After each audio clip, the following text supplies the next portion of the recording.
I've mentioned my health problems a couple times on this channel, but never in context. You guys have been really supportive and nothing but understanding, so I thought you deserved the whole story. Also, I get a lot of comments and questions asking about how I'm doing, so I thought it was time for another update. First off, though my health got really bad at the beginning of this year, health issues are not a new thing for me. I have a condition called Neurofibromatosis.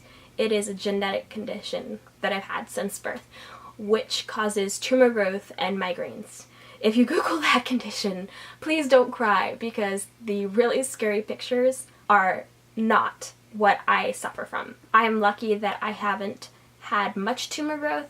I have like a small spur on my spine that gets a little uncomfortable, but my problem has pretty much always been migraines. I've dealt with headaches my entire life. I can't remember a time when they weren't an issue for me, but they certainly got much worse after puberty. I'm very good at managing my headaches, or at least I used to be. At the beginning of this year, my migraines got a lot harder to control. The thing to understand is that I am always living with some level of pain. Those doctor charts that are 1 through 10 with the little faces, those are really hard for me because a good day is typically a 3 or a light 4.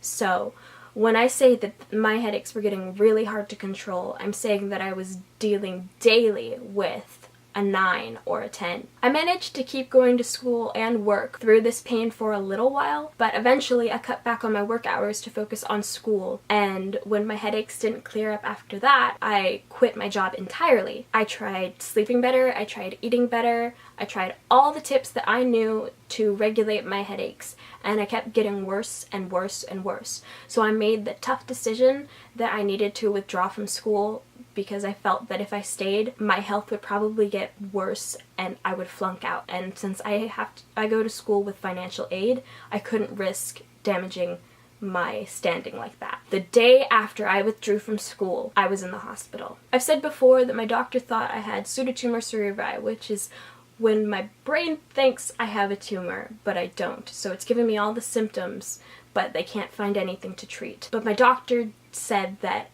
my symptoms aren't as severe as most people who have that condition, which is pretty freaky considering how severe my symptoms were. So we're not really sure if that's actually what's wrong with me. It's probably just related to my neurofibromatosis. A lot of things trigger my migraines. I can't drink soda or coffee or alcohol. I have to eat right. I have to sleep right. I've lost 30 pounds, and doing all this regularly helps my migraines a little bit, but it doesn't get rid of it.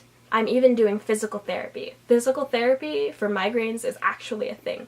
And that has been the most useful thing for me at this point, because I'm also allergic to oxycodone, Vicodin, and Tylenol.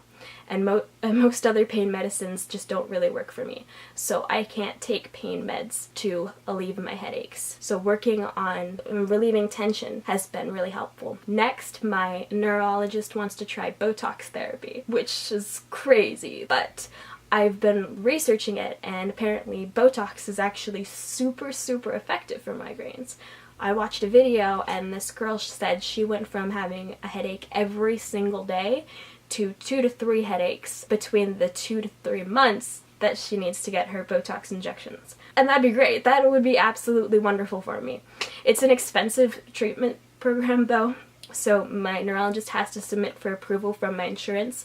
She says it's likely because I was in and out of the hospital a lot this year, and they've done lots of tests and lots of other treatments, including injecting the numbing stuff that dentists use on your teeth when you're getting a filling inside my nose on nerves that lead up to my brain. We did that for like 3 months, but then it stopped working as well as it used to. So I'm really excited for the botox therapy.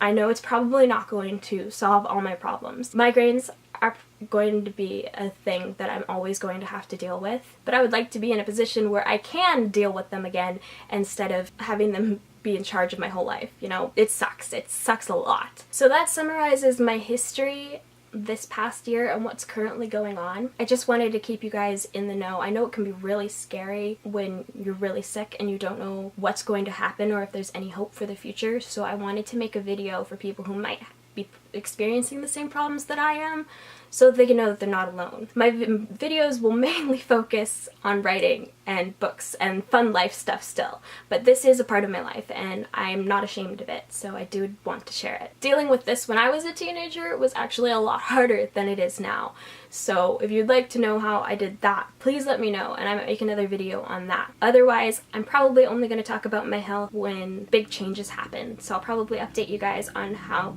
the Botox thing is doing, but I don't plan on making a video about it every week. If this video was helpful for you, or if you've experienced something similar, please like it and let me know in the comments below. I'm totally willing to talk about what's worked for me and what hasn't, and please subscribe.